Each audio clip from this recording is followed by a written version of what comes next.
Então agora eu vou falar assim um basicão da filosofia. Eu sei que agora, neste momento aqui, nesse exato momento, tem gente de todos os níveis possíveis da filosofia, desde daqueles que não tiveram essa matéria na escola e absolutamente não sabem o que é filosofia, até pós-doutores estão me assistindo aqui agora. Então eu vou tentar fazer de um jeito que, vamos dizer assim, contemple todos os saberes, né? Então, assim, vamos voltar lá para onde? Para a Grécia Antiga. Na verdade, ainda antes do Sócrates, Tales de Mileto, os primeiros filósofos, 200 anos ainda antes do Sócrates, e a própria palavra filosofia ela já tem bastante a nos dizer, né? Na sua filologia, dando uma de Mário Sérgio Cortella aqui, a palavra filosofia ela é formada de duas palavras gregas. A primeira é philo, que significa amor, um tipo de amor especificamente, e sofia, que significa sabedoria. Então aqui, só na palavra filosofia, já tem questões importantes para a gente saber sobre a filosofia. Primeiro, tá? Como eu disse, philo é amor, mas é um amor que os gregos usavam no sentido de amizade verdadeira. Quando um grego, lá na antiguidade, queria se referir a uma amizade verdadeira, ele usava o termo philo. Quando era o amor erótico, ele usava o eros. Quando era o amor familiar, ele usava o ágape. O philo, então, é amizade. Amizade verdadeira, que é o quê? Aristóteles, anos depois, vai nos explicar muito bem. A amizade verdadeira é tu querer bem o outro e se sentir bem ao ver o outro bem. Certo? Então, tu quer o bem da sabedoria. O filósofo, a filósofa, são pessoas que querem o bem da sabedoria. São pessoas que não querem possuir a sabedoria. Olhem a diferença. São pessoas que querem o bem da sabedoria. E o próprio termo sabedoria ali, sofia, veja bem, não é conhecimento. A filosofia contemporânea ela é extremamente focada no conhecimento. Conhecimento é uma palavra bem diferente para os gregos, é episteme. Não é filoepisteme, é filosofia, porque tem a ver com a sabedoria. A sabedoria tem a ver com uma postura prática, né? Então, na sua origem, a filosofia tem muito mais a ver com aquilo que a gente chama hoje de filosofar, ou ainda de atitude filosófica, atitude de questionar, de fazer as perguntas certas, não exatamente poderosas, mas as perguntas certas, né? Para ajudar a resolver problemas ou mesmo até descobrir problemas. Uma das funções da filosofia é fazer perguntas que ninguém faria. Numa situação que está funcionando perfeitamente bem, está tudo certo, o filósofo vai lá e mete os porquês. Então a filosofia também descobre problemas que estão invisíveis se tu não entrar no campo da crítica. Então, vamos dizer assim, a filosofia é o amor à sabedoria, o filósofo, a filósofa é o friend zone da sabedoria, né? É aquele que está no friend zone da sabedoria. É alguém que adora a sabedoria, busca a sabedoria, quer pessoas mais sábias, mas tem a certeza que não vai conseguir possuir a sabedoria, porque a sabedoria não pode ser possuída por ninguém. A sabedoria tem que ser uma busca de todos, uma busca da humanidade como um todo. E aí a gente chega no Sócrates. Sócrates contava uma história que ele usava em vários sentidos. Essa história poderia explicar várias coisas, ele usava ao longo da vida em diversas situações, mas a corriqueira ele usava para explicar o que era filosofia. Essa história é o mito da caverna. Caso alguém não saiba nada de filosofia e está perguntando, mas por que eu vi que o mito da caverna é de Platão? Porque está escrito num livro de Platão. Sócrates não escreveu nenhum livro. Ele dizia que quando tu escreve, o texto fica lá indefeso e depois as pessoas leem e distorcem o que tu falou. Então o Sócrates queria uma filosofia viva, falada, discutida sempre, mas ainda bem que o Platão, certo dia, resolveu escrever as histórias de Sócrates, porque senão a gente nunca teria ouvido falar do Sócrates, essa é a verdade. Né? Em 2.300 anos, as falas dele já teriam sido perdidas. Então, o Platão escreveu e está lá no livro do Platão, o mito da caverna, que era uma história que o Sócrates contava. Tá? Nessa história, tem isso aí tudo de vamos dizer assim, da friend zone, da sabedoria, da filosofia. Por quê? Contando de uma forma bem abreviada. Imaginem prisioneiros numa caverna, que nasceram e viveram a vida toda acorrentados, de tal forma que eles não poderiam olhar nem para si mesmo, nem para os outros. Eles só conseguiam olhar sombras na parede. Então, com o passar dos anos, para eles, tudo que existia no mundo era sombras na parede. As sombras na parede eram reais. E ali eles viviam. De repente, um desses prisioneiros se solta. A primeira coisa que ele se sente não é liberdade, né? Felicidade é dor, porque afinal ele nunca se movimentou. Então, se soltar, ele se sente dor e ele sai se debatendo. Ele não consegue enxergar, porque só viu sombras. E ele sai da caverna. E aí conhece a verdade que está lá fora. E essa simbologia é muito importante no contexto socrático. Na época do Sócrates, a filosofia de 200 anos antes, lá do Tales de Mileto, ela estava meio em descrédito. E quem estava dominando eram os sofistas, que diziam que a verdade era o discurso mais potente. Que aquele que conseguisse convencer os outros que estava certo, estava certo. Então, tu não precisava buscar uma verdade objetiva, a verdade estava dentro de ti e o discurso poderoso garantiria ela. Era isso que os sofistas diziam.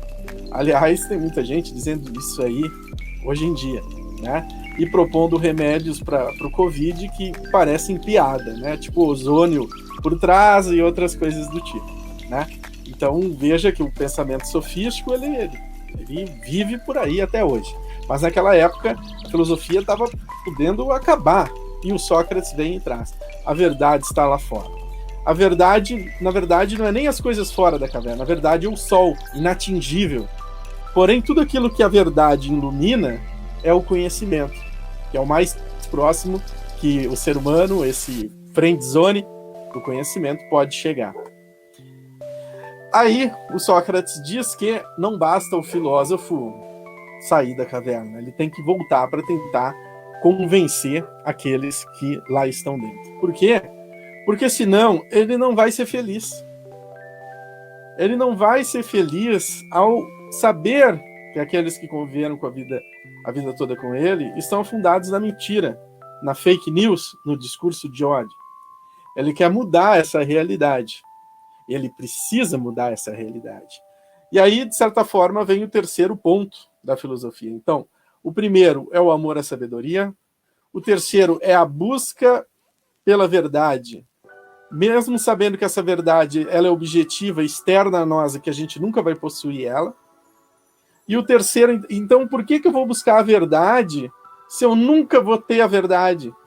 Porque isso vai te fazer feliz. E essa busca pela felicidade, os gregos chamavam de eudaimonia. Eudaimonia. E aí vários pensadores vão trilhar os seus caminhos para a felicidade. O Luan ali está falando do Aristóteles. O Aristóteles tem um caminho maravilhoso, né? Que passa por tu pegar as virtudes que tu tem em ato e transformá-las em potência. Né? Aristóteles, para a felicidade, tu pega as virtudes que tu tem em ato e tu transforma em potência. E assim tu vem a exercer o teu máximo potencial na sociedade. Mas se tu fizer isso sozinho, o Aristóteles diz que tu ainda não vai ser feliz, tu vai ser feliz se fizer com amigos. Epicuro, que também dizia da importância de ter os amigos para com quem compartilhar, traz uma receita mais simples. Ele diz, olha, se tu enlouquecer querendo transformar as tuas virtudes de ato em potência, tu não vai ser feliz. Então, para tu ser feliz, além dos amigos, tu tem que buscar não ter a tua mente, não ter o teu corpo perturbado com dor. Ataraxia e aponia são os termos. Ou, traduzindo para uma linguagem mais simples possível, né? Ficar de boa. Tu tem que ficar de boa para ser feliz. E essa busca pela felicidade, a eudaimonia dos gregos, é o que vai dar início ao campo de estudo da ética. Então, a própria ética é um estudo sobre a felicidade, só que mais amplo, né? Mais universal. Aí, de certa forma, que já introduzindo as próximas questões, talvez é onde comece a morar as principais diferenças entre o coaching e a filosofia. A filosofia, ao longo desses anos, ela vem se estabelecendo com questões universais, perguntas universais, problemas universais e, no limite, respostas universais, né? Não tanto singulares, não tanto subjetivas, não tanto particulares. A filosofia não despreza o subjetivo, muito pelo contrário, ela valoriza demais, inclusive a própria singularidade. Mas, veja bem, se a gente volta lá no Amor à Sabedoria, a gente percebe que na raiz da filosofia há um despreendimento, vamos dizer assim, do subjetivismo. Veja bem, o filósofo é um amigo da sabedoria e não um possuidor da sabedoria. O filósofo se desprende das suas correntes e sai da caverna para buscar uma verdade que não está na caverna, está lá fora. Ele se desprende de si mesmo. Ele sai da caixinha, ele sai da caverna, ele sai da zona de conforto. E se não fizer isso, não filosofa. Enquanto tu fica reafirmando aquilo que tu acredita, aquilo que tu pensa, enquanto tu fica reafirmando as tuas crenças, esse é o termo que a gente vem usando na filosofia há 2000 anos, tu não tá filosofando. Tu começa a filosofar quando tu abandona tuas crenças. Eu sempre digo para meus alunos, tu não precisa jogar tuas crenças fora, porque tuas crenças podem estar certas. Então não joga tuas crenças fora, mas para filosofar, tu vai pegar tuas crenças e vai deixar guardadinha na gaveta. E aí tu vai começar uma pesquisa exterior, né? Tu vai buscar quem já falou sobre aquilo, os artigos científicos, os livros, as grandes teorias, o que foi comprovado, o que foi desmentido, e assim por diante, né? Tu vai trilhando o teu caminho dialético até tu descobrir a verdade. Não. Até tu descobrir o conhecimento daquilo, que, como eu disse, é o mais próximo da verdade. E por que a filosofia não chega à verdade, então? Não, porque a verdade ela é metafísica, né? Ela é objetiva, ela não pode ser subjetivada. Porém, o conhecimento, que na filosofia a gente diz que é crença verdadeira justificada, é onde tu pode chegar através da filosofia e ciência. Qual é a limitação do conhecimento? O tempo e o espaço. Todo conhecimento humano está limitado ao tempo e espaço, tá? Então, por exemplo, aquilo que sabemos hoje, por exemplo, sobre por que chove. E olha, sabemos bastante, a previsão do tempo é relativamente precisa se a gente comparar com 2000 anos atrás, tá? Mas toda essa ciência que a gente tem sobre a chuva hoje, ela está limitada aqui e agora. Daqui a 1000 anos, talvez as pessoas deem risada de como a gente fazia a previsão do tempo nos dias de hoje. E assim a mesma coisa sobre doenças, sobre matemática, sobre computadores, sobre inteligência artificial, sobre política, etc, etc e etc. Então, onde que a filosofia e a ciência pode chegar? No conhecimento. Esse conhecimento é do indivíduo? Não, esse conhecimento é da humanidade. Então, para finalizar essa primeira parte, eu diria que o seguinte: a filosofia, junto com todas as ciências que delas brotaram, elas têm um desapego do desenvolvimento subjetivo e um grande apreço pelo desenvolvimento da humanidade como um todo. Então ela busca desenvolver a humanidade como um todo.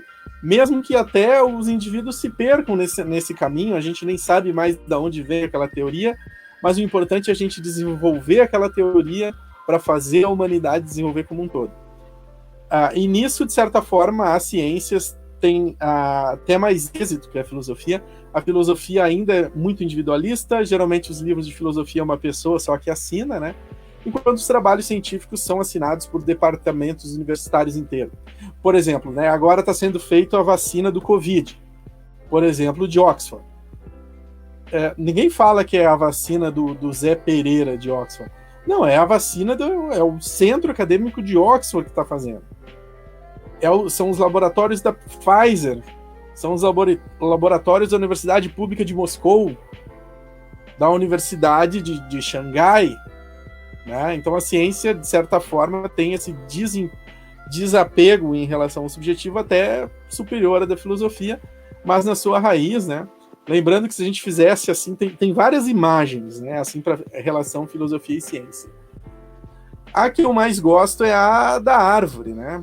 A filosofia é o quê do conhecimento? Ela é a semente, que muitas vezes a gente nem vê mais. A gente vê uma árvore enorme, né? Quem é que já viu uma semente de eucalipto aqui? Quem é que já viu Bom, a de pinheiro a gente vê bastante por causa da pinha, mas é aquela coisa minúscula e pode virar uma árvore enorme, né? Então a filosofia, de certa forma, é o cerne, a semente. Todos os galhos, raízes, tronco, frutos, né, são as ciências que estão por aí desenvolvendo e levando aquela mesma mensagem lá de Tales de Mileto, né? E Sócrates, o amor à sabedoria, a verdade que está lá fora, a crença verdadeira justificada e a própria busca à felicidade, né? Toda pesquisa... Por que dá para ser feliz com esse Covid aí? Não, né?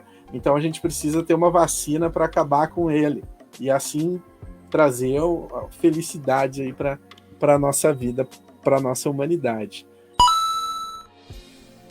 Agradeço muito você que assistiu até aqui, então por favor deixa um like, um comentário, se inscreve no canal, ativa o sininho e se puder, por favor, seja membro do canal. A partir de R$ 1,99 você ajuda com essa pequena contribuição, faz uma grande diferença para a filosofia hoje no Brasil. Assista mais um vídeo nosso, obrigado, valeu e até a próxima!